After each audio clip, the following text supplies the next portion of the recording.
What kind of toiletries does a rabbit have? Well, it has a lot of facial hair and whiskers to maintain and such. Yeah, whisker curler. You wouldn't have a powder puff because it's already got that on its cool one. Although I suppose you can't really get that on your face very easily. That's why she needs a wife rabbit or something so they could do each other. Oh, that's lovely. That's a Isn't sweet that cute? little image.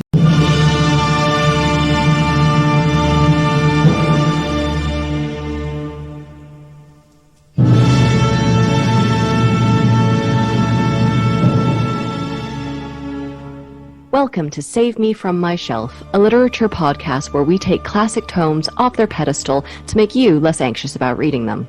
Our jokes come from a place of love and for a specific teaching purpose. However, if you think that making fun of great literature, and maybe some mild swearing, is offensive, this might not be the podcast for you. Hello, you are listening to Save Me From My Shelf. This jammy dodger over here is Daniel, giving me a little smirk. Yeah, I like that, yeah. I'm taking Oreo. So I'll say it. This Oreo is Abby. They're crap, aren't they? They're horrible. And yet we're all perversely drawn to them. I'm not. Okay. Oh, you take it apart, you lick the off. They're horrible. The cream's shit. The biscuit quality is rubbish. It's not like it's not chocolate, is it? I don't know what it is. We've got custard creams and bourbons anyway. They're fine. They're not even that great, but they're much better than an Oreo. I've never seen anyone set their heart with a sort of toothsome acrimony against a biscuit before. Yeah, well, they're rubbish. You heard it here first. Okay, well, moving swiftly on from that, we are getting properly into the summer season. And we even have a few more seasonal texts lined up for you guys in coming episodes. We've been enjoying our summer break, getting into a bunch of different warm weather activities. What have we done this summer so far? Joined Ed Davey on a flume. I was going more with recounting all the beach parties you and I have been to this summer. We've been doing that cool thing where we both stand on a surfboard at the same time and we do the Watusi. What I like to do when I'm on the beach, I have my surfboard and I kind of wax it to show that I'm like really preparing to surf, but I never actually go up. Oh, that's cool. And then people are all kind of like, well, look at that guy, he's a surfer dude. I'm like, hi ladies, I'm like that. Yeah, you wipe your sweaty brow with a muscular forearm. Yeah. Oh, sorry, I'm getting hot and bothered over here. This imaginary Mills and Boone Harlequin romance, Daniel. But where it's a fraud as well. That's the best bit. You need something for the third act. Actually, I can't surf. And then she teaches him to surf. Him being me. Buddy, are we writing a book? Yeah, okay. This is like Step Brothers, where it's like, did we just become best friends? I think you and I just had a moment of realization of, are we writing a novel? Surf Hustler. That's what it's called. That's the best name I've ever heard. Every summer he does it. Every summer he does it, but then this time he actually gets his bluff called. Okay. And then it turns into something more, rather than just a lewd and crude pickup. This sounds like a fat-free version of Wedding Crashers. Is what it is. Yeah, it's a frat pack piece. Okay, yeah, okay. If you will. Starring you, inexplicably. Well, it's loosely based on me. It might not star me. Loosely based? Loosely based on a true story. Oh god, we've got to turn this around. We have a job to do. Yep. Yeah, let's never do improv again. So this is a reminder that you can come study with Daniel and I if you want. We have an MA in English here at Aston University, and we also have an undergrad program. So if you ever thought, these two people are wise, they're like old turtles, they can teach us things, you're right, and you can sign up for our courses. And I also take the occasional PhD student. So please get in touch if you have any interest in coming to bask in the wealth of knowledge that we can provide you. So Daniel, what is our text today? While loafing quite innocently on a riverbank one summer's day, Charles saw a rabbit pump by and decided to hop on board. Soon he found himself in a strange little town where everyone was acting very oddly.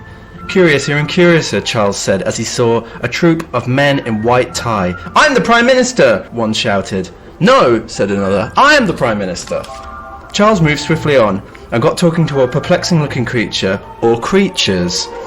"What manner of thing or things are you?" Charles said. "I'm a double first," it responded. "Does that mean you're 2 1s or 1 2? Charles asked. "You have to be one or the other." "Both and neither," the creature responded. "But I assure you I am highly sought after round these parts." Finally, Charles ran into the Dean. "Mind if I take some tasteful photos of your daughters?" he said. "Of course," the Dean responded. "You can do it right after prayers." Charles at last woke up and thought, "I need some sanity in my life." So he wrote today's text, Alice in Wonderland. When did that come out? 1862. So all of those jokes were Oxford University based. Who cares? Screw them. I hear it's a good school. Yeah, I mean, there was some positive.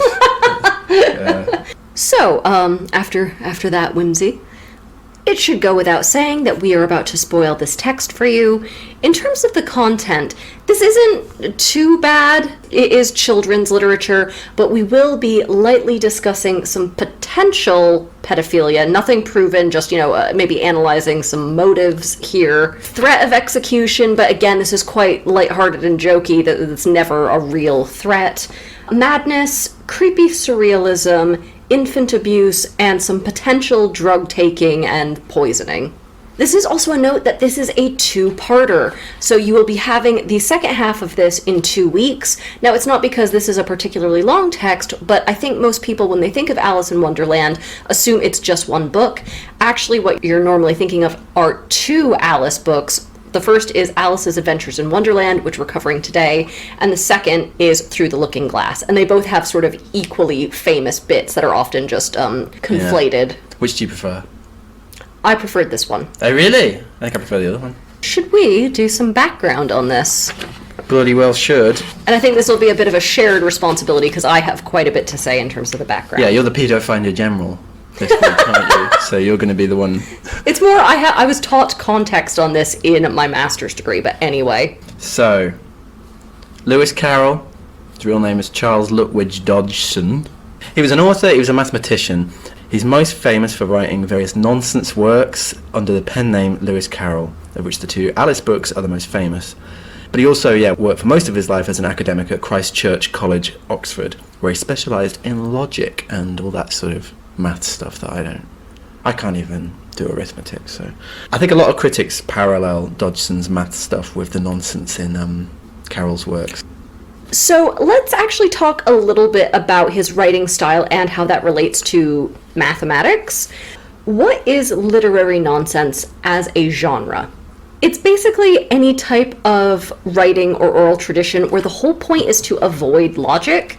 And this can be done through, say, like strange metaphors, or through the combination of events and characters that kind of don't really normally go together. And we're going to see that in Lewis Carroll's poem, The Walrus and the Carpenter, in our next episode.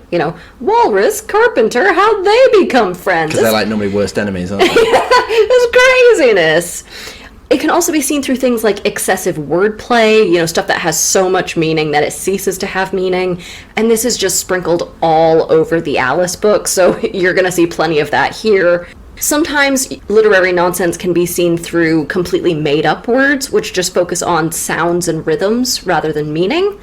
And again, in our next episode, we'll talk about Lewis Carroll's poem Jabberwocky, which Alice really likes, but she can't understand. None of the words are sort of English words. Now, because the Alice books are nonsense texts, a lot of what we're going to recap today might be a little bit disorienting for you, the listener. It was a little disorienting for me as a reader.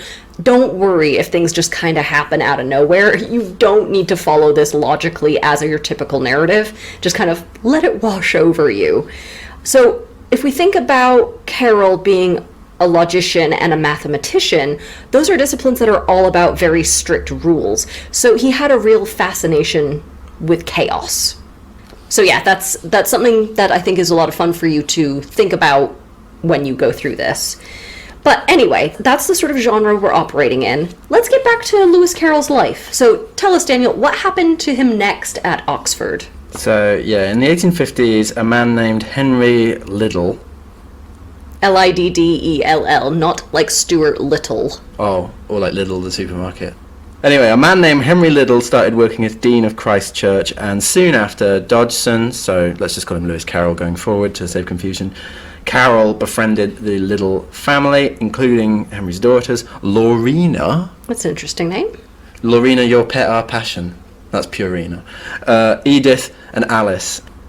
Alice's Adventures in Wonderland is based on stories that Carroll wrote for the little children, and after being urged to get this book published in 1863, it was a major success. It made Carroll an international celebrity. There's the famous story that the book was so popular that Queen Victoria met with Carroll and was like, oh, please dedicate your next book to me, because that's how she talked. And she, oh, come on, Lewis. And so he did so, but his next book was a maths book called An Elementary Treatise on Determinants. Ugh, I love an elementary treatise on determinants. It's right up there with the Da Vinci Code for me. Yeah. Carroll went on to write a sequel, Through the Looking Glass and What Alice Found There, that came out in 1871. He wrote various nonsense poems, and he finally wrote Sylvie and Bruno in 1895, which wasn't very successful. Have you read that? I've heard of it, I've never read it. Okay. Or if I have read it, it did not stick. Okay. Okay, so we have to discuss the elephant in the room, which was, as my professor in my master's degree so charmingly put it, was Lewis Carroll a kitty fiddler? Give us the evidence. So he was definitely a weird guy. All right, that's it.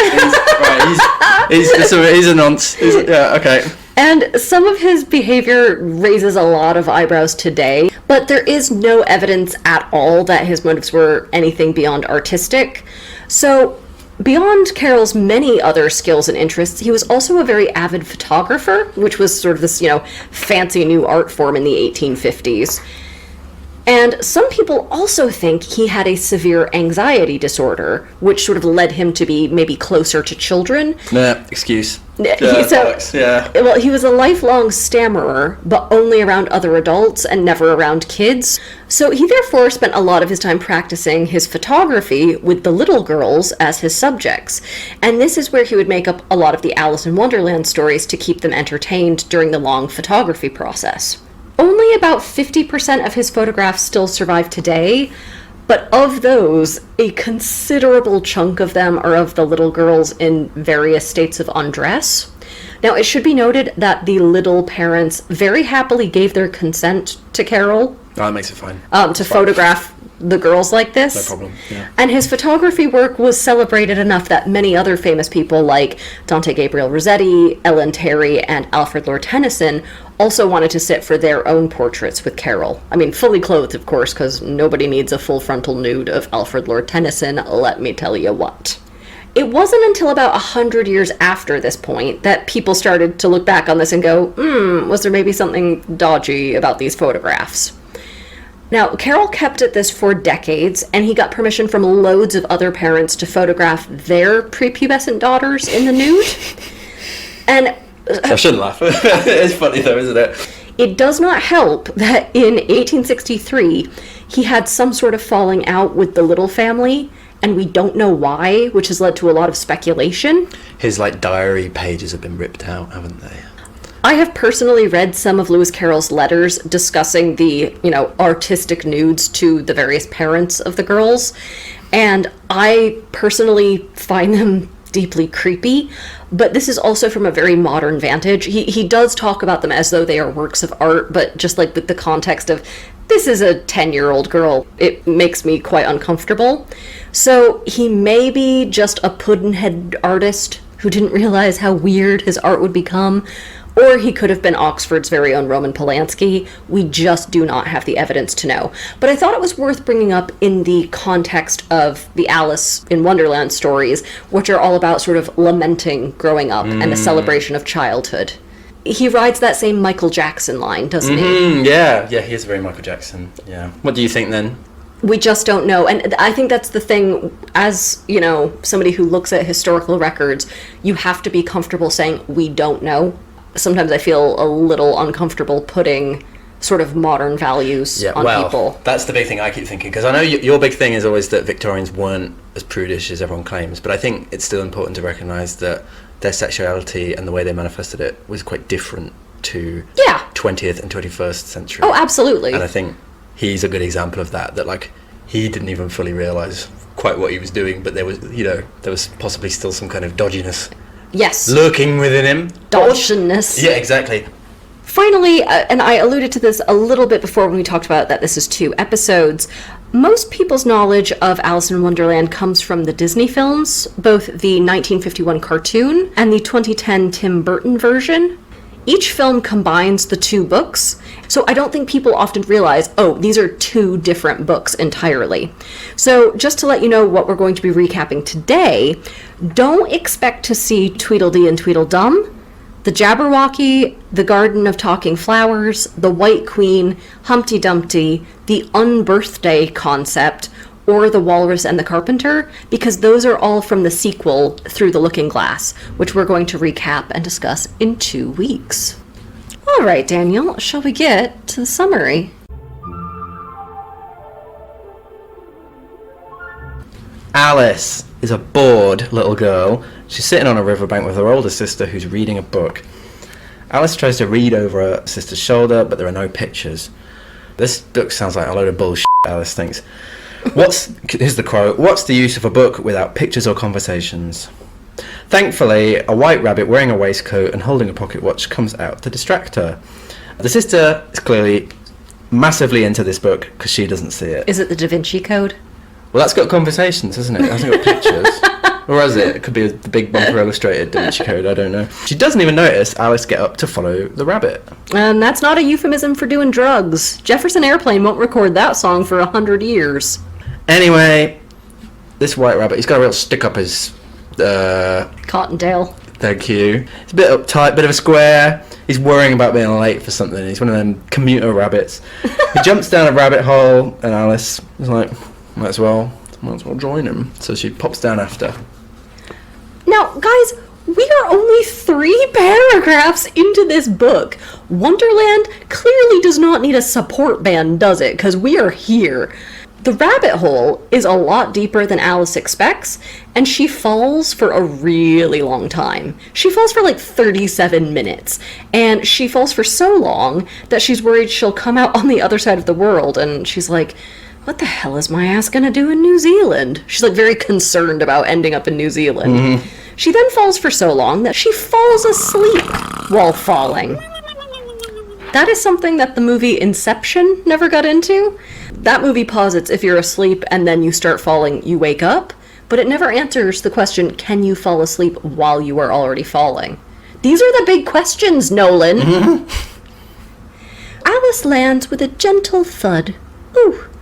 Which, to reference a second Leonardo DiCaprio movie in as many sentences, is not how The Departed taught me that falling generally ends. I just thought it's worth saying that the rabbit hole's lined with all these kind of cupboards and shelves and jars of marmalade. There's a lot of confectionery in this, so I don't know if it's worth having a little confectionery sting. I think that's a great idea. I think every time she eats and drinks something, I think we need a little... What does confectionery sound like? More rhubarb and custard, please. That's creepy. 100 years later, people were like, Daniel didn't know that sounded weird. At the time, Daniel didn't know playing children all the time was actually a bit creepy. I like that. I'll see what I can do with that. So, Alice lands at the end of a long hallway. She sees the white rabbit scurrying away at the far end. Eventually, she finds a table with a tiny key. And she also finds a tiny door that the tiny key fits tinily in.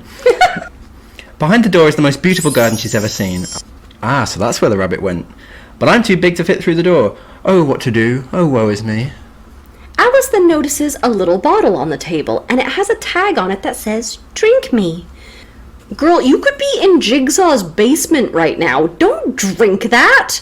But Alice, who is a, I think, particularly stupid 7-year-old, logics it out, and she sort of thinks, well, it's not like this is clearly labeled poison or anything, so I'm sure it's fine. And the drink tastes lovely. Quote, it had, in fact, a sort of mixed flavor of cherry tart, custard, pineapple, roast turkey, toffee, and hot buttered toast. Sounds pretty good, that. Confectionary sting. Yeah. More rhubarb and custard, please. That makes me think of the gum in Charlie and the Chocolate Factory. Yeah, I think Charlie and the Chocolate Factory probably took quite a bit of inspiration from this. Yeah. Alice, being the big dummy that she is, drinks the whole bottle. Once it's gone, she starts doing a whole Honey, I Shrunk the Kids routine, and she shrinks down to become teeny. So I guess that bottle was full of Ozempic. So the point is, Alice can fit through the door into the magic garden. Hooray! Except, like a damn fool, she forgot the key up on top of the normal-sized table, and now she's too small to reach it. It's good of her to relock the door after looking through it. I know, I don't... She's a good egg, I think. Because you shouldn't just leave a door unlocked, should you? Well, you are if you're about to go through it. It's inefficient. Well, in Wonderland, maybe you lock the door before you go through it. But we know you don't because she can't get through the door now, so ignore me. Anyway, you know what? What? Well, there's also some cake on the floor. It sounds like my house. There's cake all over the floor.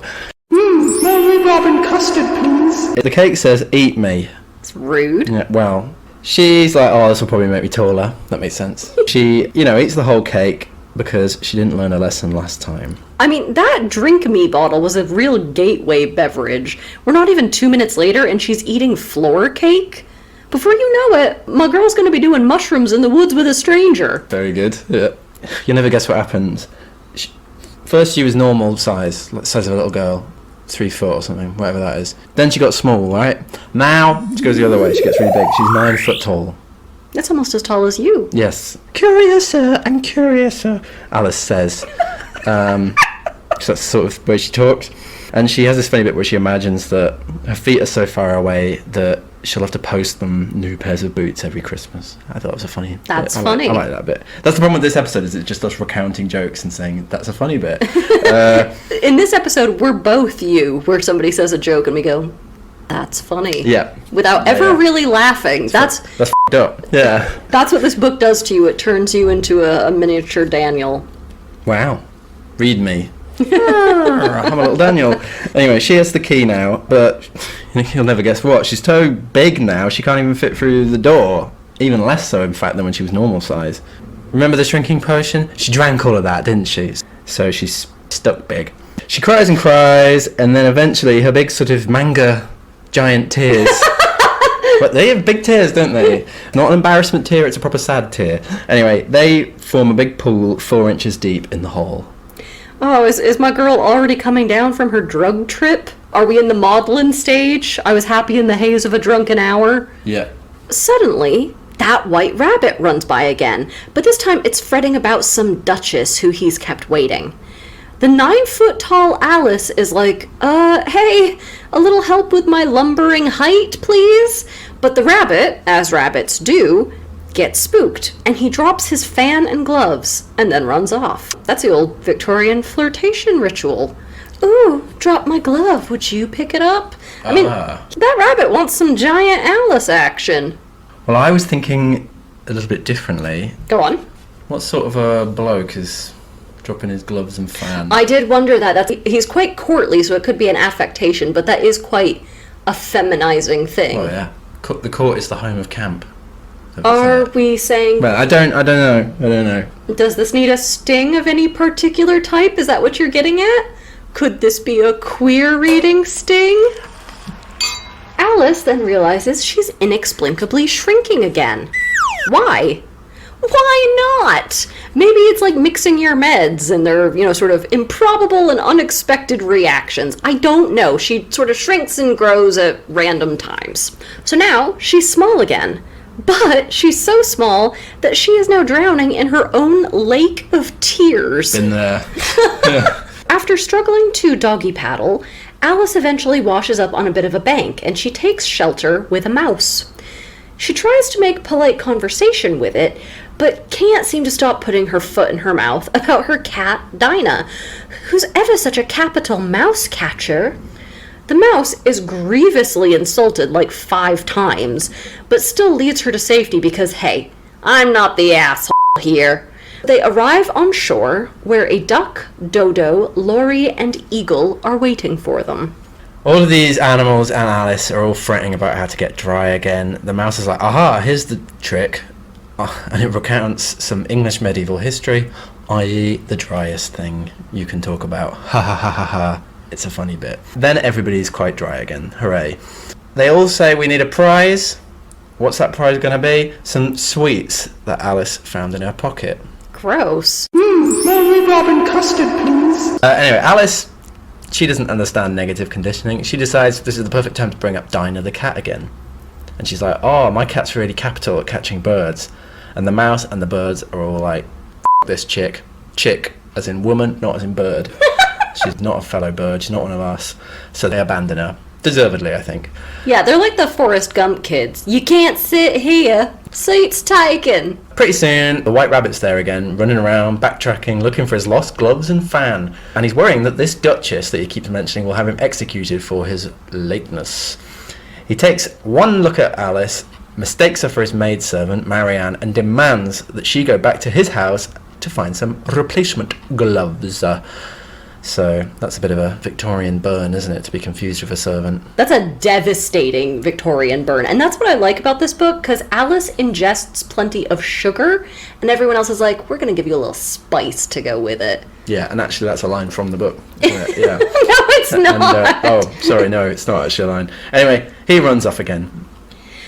Alice somehow gets out of this long, flooded hallway. You know, new settings just kind of happen around Alice without much explanation, so don't worry about it. She's now in a wood, and she finds herself at the White Rabbit's house and decides, alright, I'm gonna commit a felony B&E. So her Goldilocks ass just walks right in and makes herself at home. She's like, oh, I was sent here on a chore, right? So she finds the gloves and the fan easily enough, and she's about to leave when she notices a familiar little bottle. Now, this one doesn't say drink me on it, but it looks an awful lot like the one that did. My issue is that this bottle is sitting with the rabbit's toiletries, and I'm like, bitch, maybe it's that blue curacao shit that barbers put their combs in. Barbicide. Yeah, maybe it's mouthwash or perfume or something. Like, you deserve to get poisoned if you're just gonna go around swilling whatever comes your way. It's like my mom always said, what the f*** is wrong with you? Alice drinks this bottle, and her logic is, well, at least something always interesting happens when I do. She's got a problem. I think somebody should call her sponsor. So she necks the whole bottle, because she did not learn the first time, and this time, instead of growing tiny, she grows huge again. And she gets completely stuck in this house. She pulls what happened, that ferry that got stuck in the Suez Canal. Yeah. That wasn't a ferry, that was a big... Yeah, the shipping container thing. What was that called? Was it like Evergreen or Ever something? Yeah, it's like that though. But like, picture that, but it's a little girl in a house. Soon enough, you know, she's trapped in this room, can't do anything, stuck in it. She can hear the rabbit outside the house, like, shouting for his maid, Marianne, to get her act together and bring him his gloves. But when he opens the door, he's confronted with Alice's enormous elbow. Could you imagine seeing a giant elbow out of context? Well, I don't have to, because I've read The Castle of Otranto. Oh god, that's right! Yeah.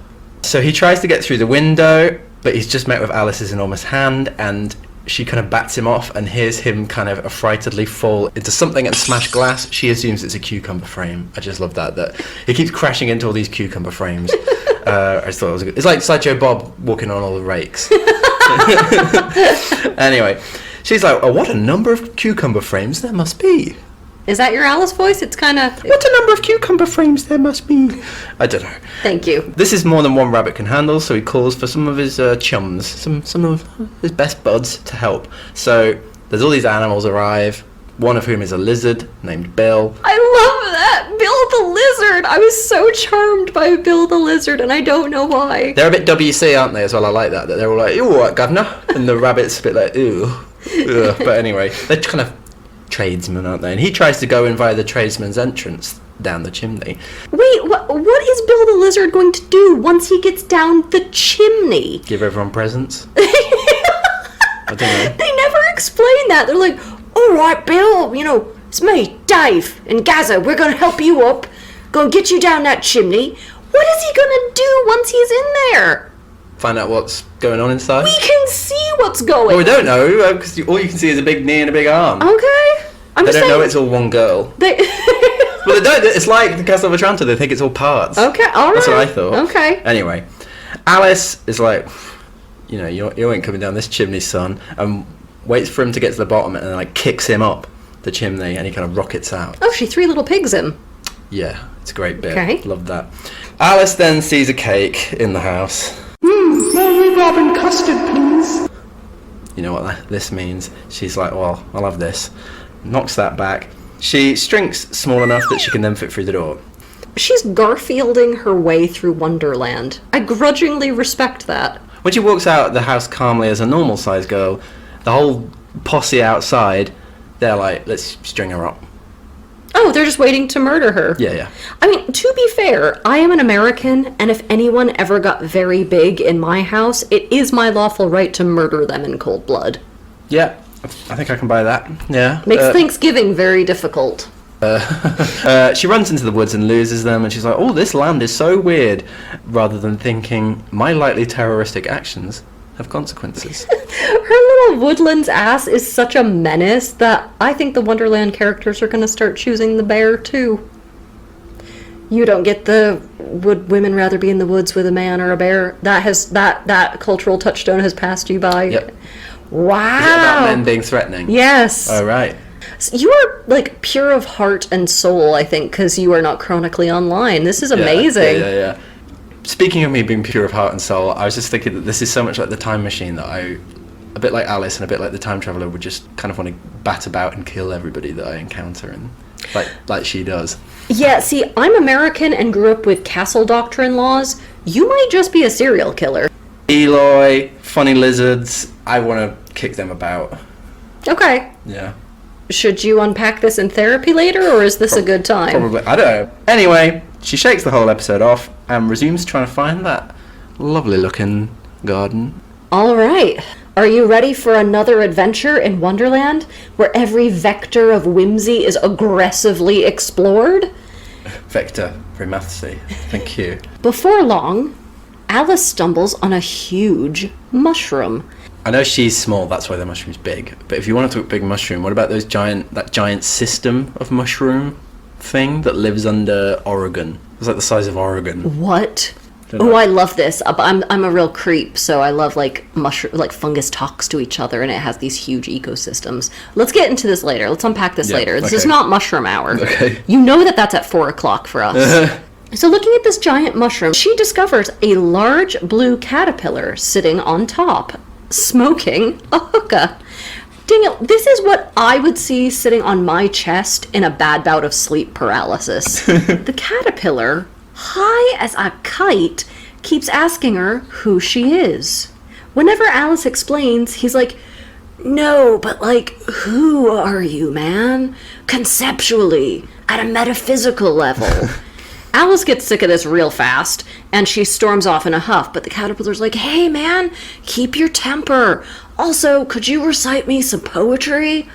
She does, and he immediately drags her poetry recitation. Like, I didn't realize stoners were so discerning. Well, it's because it's some kid's poem, isn't it? There's all these like jokes that are references to these poems that kids were expected to recite in the 19th century that we just don't know about. And so all the jokes kind of don't work on that level. Yeah, I think this would be, if we published a book today that made fun of Hey Dougie and Dora the Explorer and Blue's Clues. Yeah, and sort of things subverted like that. all that stuff. Yeah, these are clearly references that I think today we have probably lost unless we were studying children's literature. Or looked at the footnotes like I did. Alice laments being so small, and the caterpillar says, hey man, eat some of this mushroom. One side makes you big, one side makes you small, and take some for the road. Uh-oh, eating mushrooms. Sounds like Alice is about to disgrace herself at a party. She eats a little bit, and it makes her tall again, and she shoots way up into the trees, disrupting a nest and catching a bunch of grief from a sentient pigeon roosting there. It's like all 3 seasons of Twin Peaks are crammed into this book. So she eventually, negotiates these mushroom bits and eats her way to the right size, and she makes her way to another little house. She watches as a fish with legs. I see we found nature's greatest mistake. Keep going. Darwin. He was round, wasn't he? Yes. He was there in Oxford, wearing a full servant's livery, including knee breeches and a powdered wig. This fish footman brings an invitation to the house. He hands it to a frog who's also in livery and wig. So, you remember that duchess that the rabbit kept going on about? I do. That frog footman is the duchess's frog footman. Okay. And the fish footman is the queen's fish footman. So, the queen is inviting the duchess to play croquet. Alice is like, I'll go in this house and see what's in there. She has what is the first of several nonsense back and forths with the frog footman. She's like knocking on the door, and he's like, I can't let you in because I'm out here. It's all funny. Can't be bothered to sum it up any further than that. She's like, I've had it up to here with this frog. So she just walks right in. Ceremony be damned. She's already had one felony B&E. Why not another? Much like with everything, like the drink me bottle is a gateway drug. I feel like she's a criminal who's escalating. So now she just barges right into the Duchess's house. And whatever you expected from a Duchess's house, lower your expectations. So it's this big open plan kitchen and living room, and if you know anything about middle and upper class homes in the Victorian era, that should be your first sign that something's really wrong, because in middle and upper class houses, everything was highly segregated. You did not get big open plans. The kitchen would never be anywhere near a dining room, would never be anywhere near a parlor. There were rooms for women, there were rooms for men, there were rooms for children divorced from the rooms for adults. The servants' quarters were in their own part of the house, and like never the twain shall meet. Servants even had their own staircase, right? So the fact that it's just like one big kind of hovel of a room and everyone's all on top of each other, that's a joke. Yeah. So the Duchess is in there nursing a baby. The cook, meanwhile, is right on top of them, and she's cooking a cauldron of some nasty soup over an open fire. And she's added so much pepper to the soup that Alice starts sneezing. Then the Duchess starts sneezing. And then even the baby starts scream sneezing. Listeners, you know how whenever Daniel sneezes, it's always like 8 times in a row? Well, quadruple that, but from 3 Daniels. That's the level we're talking about. Make that. I want you to make that on Audacity. Okay, I'll try to do a sample of what that would possibly sound like. Thank you. Looking forward to this. The only ones who aren't sneezing are the cook herself and her large cat, which has this big, creepy grin on its face. Without even bothering to introduce herself, Alice is like, ugh, what the hell is wrong with that cat? And the Duchess, who does not seem to care that this little girl has just barged her way in, is like, oh, it's a Cheshire cat. That's why it smiles. And I'm like, okay, that answers it. Could people from Cheshire please explain to me why your cats are so sketch? Then the Duchess screams, Peg! Alice is confused. Pretty soon, the cook, for no discernible reason, starts hurling cookware. Fire pokers, kettles, stuff like that, at the Duchess and at baby. Not the Le Creuset, that's expensive! And heavy. That would floor a baby. Alice is terrified the cook's going to kill the baby. The Duchess doesn't even seem to notice. Soon she starts singing a lullaby to the baby, who she shakes at the end of each verse. And she shakes that baby like Daniel shakes his ass at the club, ineffectually with lots of screaming. Yeah, that's a good one. Eventually the Duchess flings the baby at Alice so she can go get ready for her croquet date with the Queen. Alice realises that there's no child protection services in Wonderland. I'm going to have to kidnap this kid if they want to see another day. Classic. She is working her way up, isn't she? Going up. Imagine that. He's stealing a baby now. Breaking into a house is one thing. My grandparents were right. You do a tiny gateway drug, all of a sudden, multiple felony B&Es, and now we've escalated to kidnapping. Yeah. It's a slippery slope. Anyway, the kid is really ugly. It keeps snorting. It keeps grizzling. She's like, ugh, this baby looks like it's already got gout. Alice, of course, scolds the infant, saying that if you're going to act like a little pig, I won't love you. But then when she looks down again, the baby has turned into an actual pig. And Alice lets it go outside where it runs off into the woods. That's very Spartan of her. Let the elements decide this pig baby's fate. She's like, it would have made a dreadfully ugly child, but it makes a rather handsome pig. Anyway, I'm done here, bye. I'm more disturbed by the thought that this was an actual piglet the whole time. A piglet that the Duchess was nursing with her very own human nipple. That's obviously what was happening, yeah. Alice doesn't get more than a few steps beyond the house before running into the Cheshire Cat, which has materialized creepily outside and is now leering at her from up in a tree. You know, Daniel, if I visited a world that had no rules and a cat this obnoxious, I'd be like, hey cat, how about you look at my butthole for once? How about that? She asks about the neighborhood, and she's like, oh, who lives around here? And the cat's like, that way is the Mad Hatter. That way is the March Hare. 6 of 1, really. In fact, quote, we're all mad here. So they have a few wordplay puzzles about madness, and then the cat's like, alright, I gotta bounce. I'll see you later when you play croquet with the queen. And Alice is like, wait, I have not been invited. I don't know who the queen is. What are you talking about? And he just slowly disappears into thin air in front of her eyes until just the smile is left. And as far as talking cats in literature go, what do you think Aslan would make of this jabroni? Do you think Aslan would find him gauche? Alice decides to go see the March Hare because she's like, I've seen a hatter before. And in case you don't know, the whole Mad Hatter thing is because people who used to make hats back in the Victorian era used a lot of mercury in that production process. To stiffen the brim. Yeah, and mercury has, among many negative side effects, some pretty dire mental health ones. So that's where the phrase mad as a hatter came from. Or more like neurological, right? Yeah, It's not like it's getting you down, it's like it's actually damaging your brain. Yes, it's not, it doesn't make you a little bit depressed. Yeah, correct. It's what's his face with the brain worm. Yes! You're really on top of all the American politics at the moment, aren't you? Sorry, this is gonna date terribly. Yeah. Much like all of the children's lit references in this that I don't understand anymore. The choice was Mad Hatter or March Hare. Turns out it was a false choice. Alice went to the March Hare's house, but the Mad Hatter's there.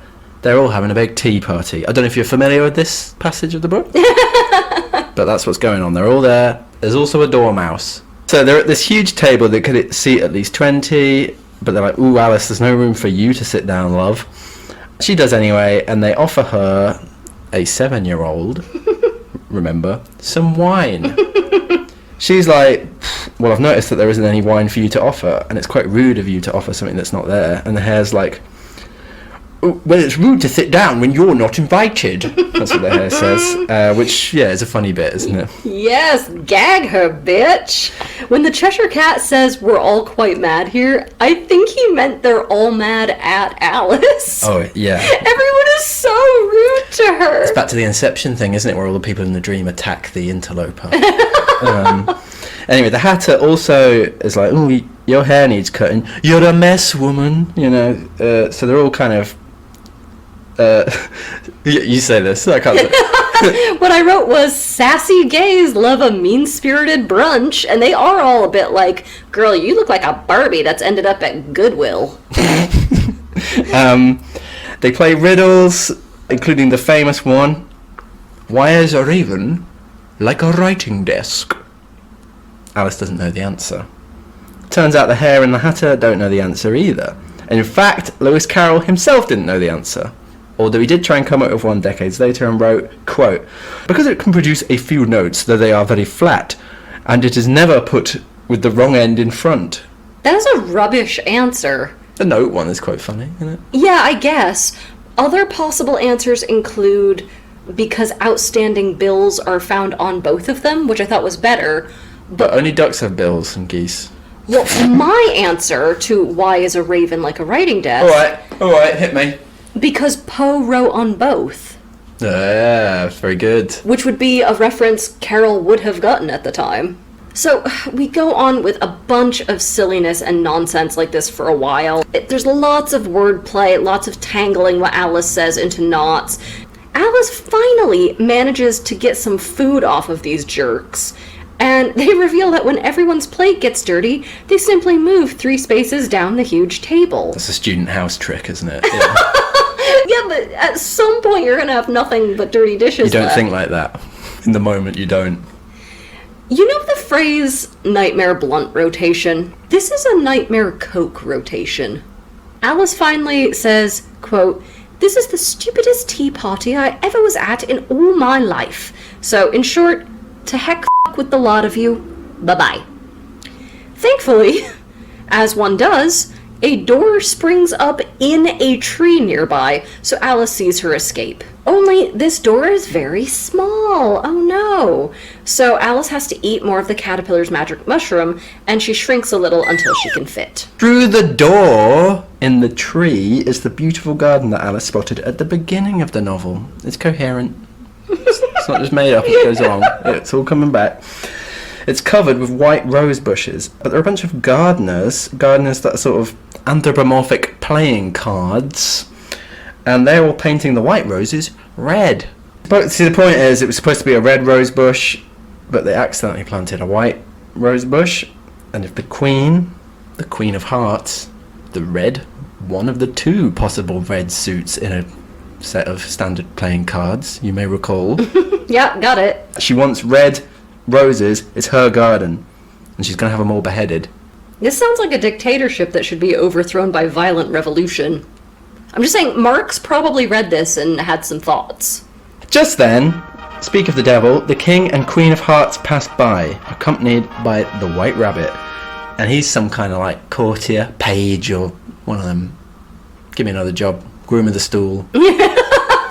Oh yeah, the Queen stops dead and points at Alice and is like, "Who is this and what are these gardeners doing?" Alice says, "I'm Alice, and also, it's none of my business what's happening in this garden." The Queen responds by demanding that Alice's head be removed from her body. Violently. Alice scoffs and says, "Nonsense," which kind of shuts the Queen up for a bit. The Queen evidently likes being stood up to. You got balls. She's like that. I like this kid. This kid's got balls. And she invites Alice to play croquet. Alice is like, "Oh, yes, but is the Duchess coming?" The White Rabbit's like, "Don't bring up the Duchess." Can I talk to you over here for a minute? Yeah, don't bring up the Duchess. She boxed the Queen's ears and is now sentenced to execution. Alice is like, "Well, I'm not sad about that at all." Some people have it coming, don't they? So, the croquet match starts, and if you think this is going to be any less whimsical than the rest of Wonderland, then you're a fool. Here, you don't play croquet with a mallet, you play with a flamingo held upside down. Also, the ball's a hedgehog, or do you find that normal? Is that the flamingo's the weird part, the hedgehog is perfectly fine. Well, that's kind of a British-centric thing. We play with 9-banded armadillos. Alice can't quite get the knack of stiffening her flamingo, which is not a euphemism, but it should be. My question is, what are they playing for? Because I'd be a lot happier knowing that if Alice figures out this stupid game, she has at least the chance to win a Chevy Tahoe or something. Soon, the Cheshire Cat appears. Oh, thank God, Alice thinks. Somebody more reasonable for me to talk to. Except, it's not all of the cat.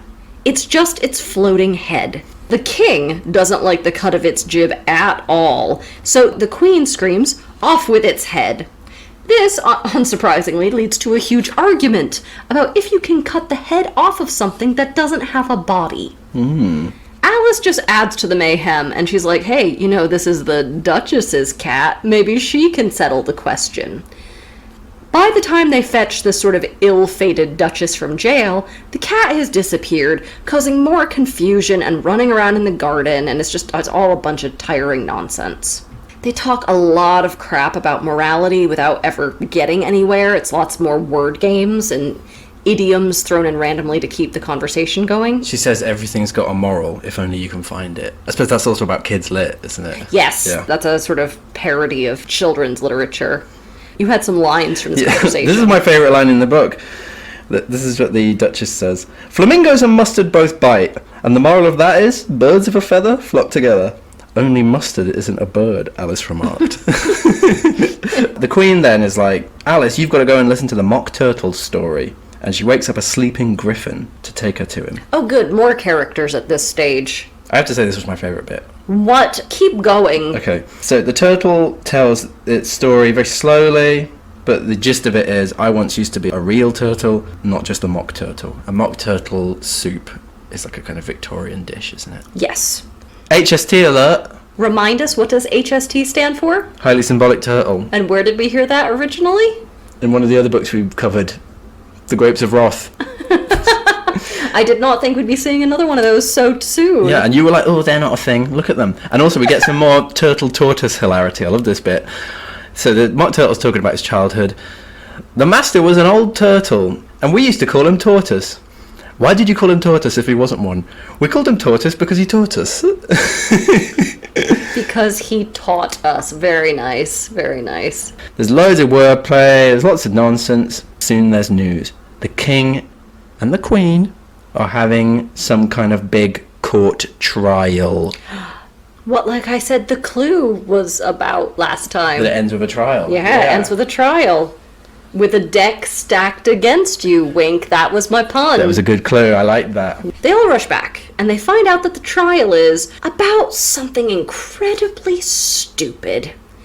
So the gist of it is, did one of the serving men, the Knave of Hearts, steal some of the Queen's tarts? Why, that's a capital offense round these parts. Oh no, I'm starting to rhyme. And also, we need to sting here. Lonely Robin custard, please. So, this courtroom setup is a shambles. The king is the judge, the white rabbit is the bailiff. There are a bunch of woodland creatures in the jury box already, writing things down on their slates, despite the trial having not even started yet. And they're all like illiterate, aren't they? Yeah, and Bill the Lizard is one of the jurors. Hey!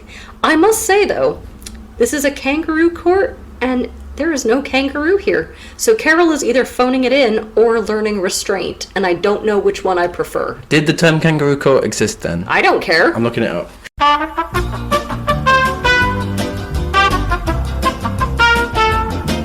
It was already going. It was already going by this time. So Lewis Carroll should be doing it. There should be a kangaroo here. The king keeps wanting to wrap up the trial and deliver the verdict, but the white rabbit is like, hey, we have to have witnesses and evidence and arguments first. Like, we actually have to have the trial, sir. The first witness, for some goddamn reason, is the Mad Hatter, and that goes about as well as you'd expect. The next witness is the Duchess's cook. And when the king instructs her to give her evidence, she pulls a Bartleby the Scrivener and just is like, shan't, don't wanna. She also brings in such an air of pepper to the court that everyone's happy to just let her go immediately as they start sneezing. Then Alice is called to the stand. The only problem is that Alice has inexplicably started growing again. When Alice says she knows nothing about the tarts, the king gets irritated and says, Rule 42 of our law book states that all people taller than a mile high must leave the court. Alice objects. She's like, I'm nowhere near a mile high, and that's not a real rule. When the king's like, that is literally the oldest rule in our book, Alice goes, well, why is it Rule 42 then? Surely it would be number 1 if it's the oldest. Bang to rights. Yeah, I know. It's a good bit. The king doesn't like that at all.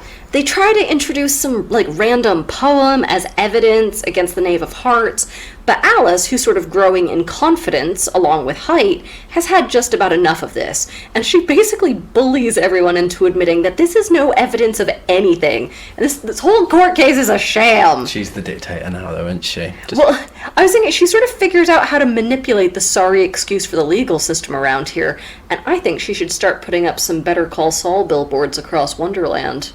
Finally, Alice tells the Queen off for being, and I don't want to mince words here, a grade A bitch. The Queen loses it, and she sicks a whole pack of cards on the huge Alice. The cards go flying up in the air and come raining down on her, and Alice sort of goes a bit Godzilla and starts battering them away, crashing into power lines, stuff like that. Representing the fallout of nuclear war. It is all a commentary on maths and nuclear war, which kind of related anyway, aren't they? She wakes up next to her sister on the bank of the river. It was all a dream. Boo! Yeah. Good morning. Oh, you're in the shower. Good morning. It's like Dallas. A terrible dream, as the whole book would lead us to believe? No, a wonderful dream. Are you sure? Because this feels like the sort of dream I would have if somebody trapped me upside down in a Murphy bed.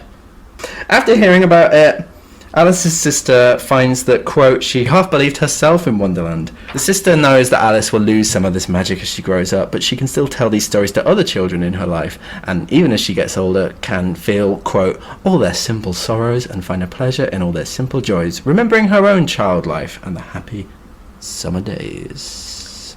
In short, you've had your cute little Rumspringa, remember it fondly, but grow the hell up, Alice. The end. Wow. Daniel, do you think Lewis Carroll had an opioid sommelier?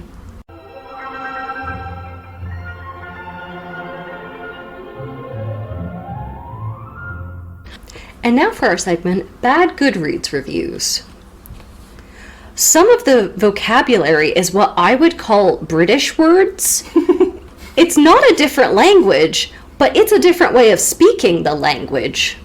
1 star. I knew this book was supposed to be nonsense, but I did not expect it to be utter nonsense. 1 star. A few things I dislike about this book. She is stupid. She has no regards for safety.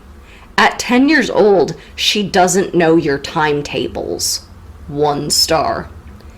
She's 7. Why are they my times tables? And that's the thing that you took away? I don't even remember that in the book. Okay, so before we begin our analysis, I do want to say that we're going to do a much bigger analysis section next time, so we can sort of compound some of this discussion with the next book, but I thought it'd be worth us discussing it a little bit on its own terms here. The form. Dreams and madness, you thought they were sort of reflected in the actual structure of the plot. Yeah, the fact that the setting changes so suddenly with absolutely no transition, all of a sudden we're here, all of a sudden we're there. While she questions a lot of things, she doesn't question the big things. There's a lot of that what you would call dream logic, isn't there? Where Yes. like, if this, then that. Which I like. I think he's quite good at capturing that dream logic. He is, and I don't think he's as good at capturing it, or he makes it more obvious in the next book. So I don't want to talk about it too much here, but I really preferred this one because there is a slight element of, could she have gone to another world? It feels just realistic enough where it's like she could have physically gone to a magical realm. The other one, it's much more apparent this is a dream. The dream logic is so much more in your face. Yeah. I thought this was subtler. Yeah, it almost kind of, you have these sort of cuts in the next one, don't you? Whereas this is more like these kind of strange segues. That, Yes, yeah. No, I do like that too, yeah. I think, especially at the opening sections with the doors and everything, and the corridors, that's very dreamlike. Yeah, I thought this didn't really work in terms of our treatment. This was hard. Yeah, the funniest parts are the dialogue and the jokes, and we normally gloss that stuff over. Also, it's boring to explain a joke, which we have already done a couple of times, whereas the plot is just completely arbitrary. I couldn't kind of tell if it had too much plot or not enough plot, as much as it didn't have a kind of overarching thing. It was kind of picaresque, I suppose, in that sense. It was just a succession of disjointed events. That's another way in which the dream quality sort of embeds itself, where you have dreams that it's like, oh, now I'm in this situation, now I'm in that. And sometimes it feels like it goes on forever, but there's no real structure to it. And this was full of incident, but no real plot. Yeah. That was the other thing, though. I think I was just like so over familiar with Alice in Wonderland. I was just like, here comes the Mad Hatter, here comes the Mock Turtle. I was a bit kind of like sick of it. Yeah. And I know that's not Lewis Carroll's fault. You know, it was incredibly popular at the time, and its legacy has continued. And I feel just like I'm a bit sick of it by now. Well, yeah, but I kind of enjoyed returning to it because of that fame, because I feel like we're getting sort of Alice in Wonderland homeopathy, in that we have the book, and then it got the Hollywood treatment multiple times. So we had that 30s version that meshes together two of the books. Disney clearly mimicked a lot of that. Tim Burton then mimicked that. We have, and I was thinking, like, we have the Disney rides and the teacups and things. Yeah. So it's like, this book is constantly being told through a series of filters that take us farther and farther away. That's definitely true, yeah. Which I just thought was interesting to actually get back to the text. There were loads of things in this where I was like, I'm sure this is in this book, and it wasn't. It wasn't at all. It's in the next one. I know I've mentioned this hundreds of times to you, so it's going to sound like old rope, but the E.L. Doctorow Book of Daniel, where he goes to Disneyland, and there's a bit on that about how it kind of bastardizes a lot of classic literature. Yes. And that's definitely true, that stuff has bastardized it. A bit like Winnie the Pooh, because the Winnie the Pooh books are kind of funny and quirky, whereas the Disney version of it is cloying and stupid. Nevertheless, because so much of the plot of the book is determined by this sequence of iconic events, I was still just a bit like, ooh. Precisely because it's maybe so dreamlike, but also kind of allegorical. It's not the sort of book that allows for subtleties in interpretation. You just have these key events. You know what I mean? Like, you can have the dark versions and stuff, but you know what I mean? It's like, it's not like a Shakespearean adaptation where you could you could have thousands of possible decisions to make in how you adapt it. It's very much, this guy's got a funny top hat and he's mad and he pours tea. You know, you see what I'm saying? Like, I feel like at least in terms of like the concrete issues of adaptation, like how characters look and how they speak, your options are quite limited. I am going to push back on that a little bit. I'm going to slightly disagree with you. I think that there is loads of scope to interpret this differently.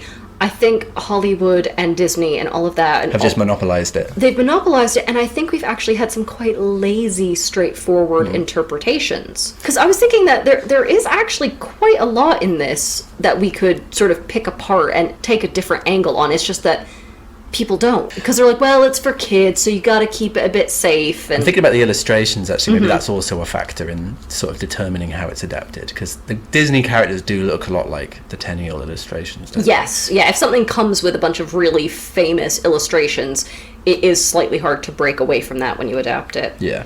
Anyway, children's literature, parenting, that's another big aspect of the form, isn't it? So yeah, as we've already been talking throughout, loads of the characters are sort of like personified or literalized aspects of middle-class Victorian society. Yeah, it's ridiculing a lot of the figures we see, or a lot of the structures and jokes we see in Victorian children's literature. And we don't have that nowadays. Like, we've lost a lot of this, because who's reading some sort of like Mrs. Jones's book for nice girls? Letitia Barbauld is the big one, isn't she? She wrote all those didactic.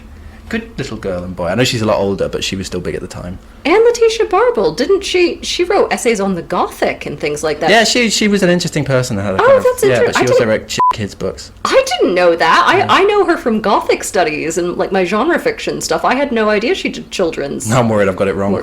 But also I was thinking like croquet games and like playing cards and stuff. It's very like... playing tea party. Yeah, but it's not just like a kid's thing. It's like that sort of bourgeois social world. And you're right. I think we need to talk about class as well. Maybe I don't know if that's a good way to segue into it, but this is definitely a very deeply middle-class book concerned with what's life like as a specifically middle-class child.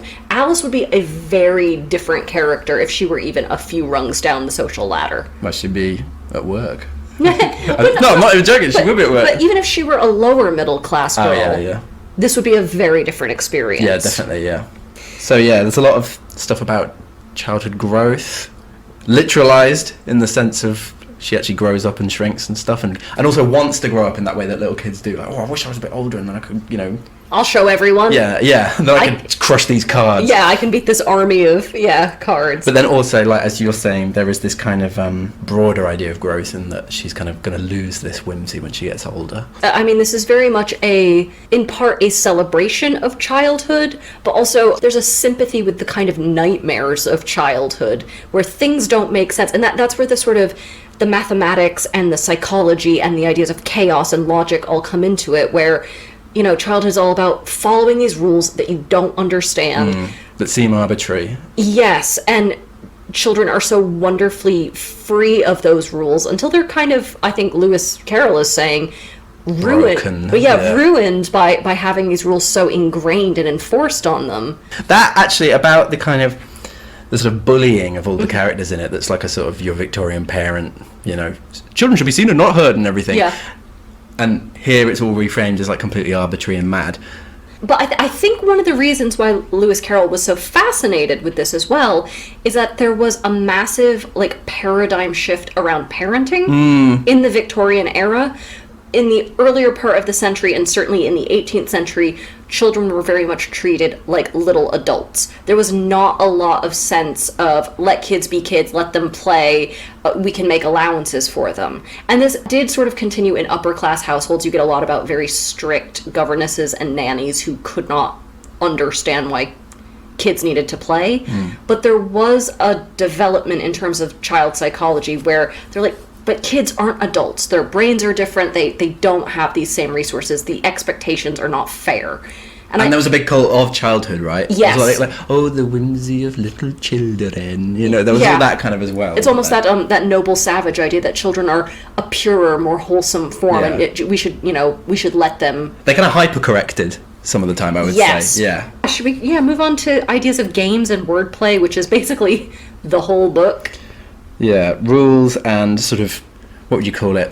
Reductio ad absurdum, following rules to their... logical conclusion. Well, I don't know anything about this sort of thing. Go on. Because I'm just an humble humanities type. Go on. But I think, because this was during a big shift in mathematics as well, wasn't it? That there was a lot of, like, new kind of, well, see, I don't know, but all that, like, irrational maths and kind of, non-Euclidean geometry and all that stuff was being developed around this time.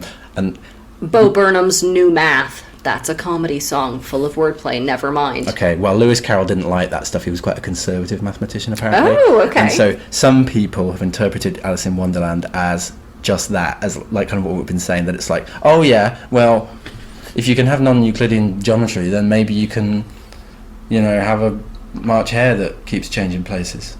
How about that? Yeah, you can have a cat who disappears except for its smile. Yeah. Suck on that. I was thinking that Wonderland itself is a bit of wordplay. It's not only a land of wonders, but a land where Alice wonders. She spends loads of time going, I wonder, blah, blah, blah. She's constantly trying to work things out and find the rules within this system of play. Yeah, it's a sort of quite a thoughtful text in that respect, isn't it? And starting off with that bit with her thinking about, am I going to end up in New Zealand, and her actually trying to work it out. There's a sort of almost like a schoolyard sort of trying to kind of gauge the rules, gauge what I've learned so far. Yeah. With imperfect knowledge. Yeah. And then just to end on, and I want to check back in on this in the next book as well, but we had that whole big opening bit about, was he a kitty fiddler? Is there anything sexual in this at all? Because I really tried to read it with this lens, and apart from the whole sort of like, oh, it's a shame kids have to grow up, I didn't notice anything untoward or dodgy, and I was really looking. I'm more on the not a paedophile side, because I just think he was obviously just weird. But you don't really get it from the books. But you don't get it from the books at all. Although I'm sure there are readings out there that would argue otherwise. Yeah, I don't get it. If anyone out there has a reading of this where you're like, ooh, there's something creepy in this passage, something a bit sexualizing of Alice or something, or of childhood in general, we'd love to hear it, but I personally didn't notice it. Yeah. Alright, so we're going to save our advice for the next time, and the clue, obviously, it's a two-parter, so we already said in 2 weeks' time we're going to be doing Through the Looking Glass, the sequel to this book. So that's the end. That's the end of this one, and we will see you guys for an equally exhausting and annoying sequel. Yeah, I don't want to do this, the next one. Well, you're gonna. Yeah, I know. We're locked in, friend. Yeah. Thanks for listening to Save Me From My Shelf. Our music is The Overture to Don Giovanni by Mozart, and cover art is by Catherine Wu. Our thanks to Aston University's Centre for Critical Inquiry into Society and Culture for funding the startup of this podcast. Contact us at savemefrommyshelf@gmail.com or at smfms_podcast on Twitter. And do not, I'm going to remind you, do not forget to rate, review, and subscribe. Do not forget. Thank you.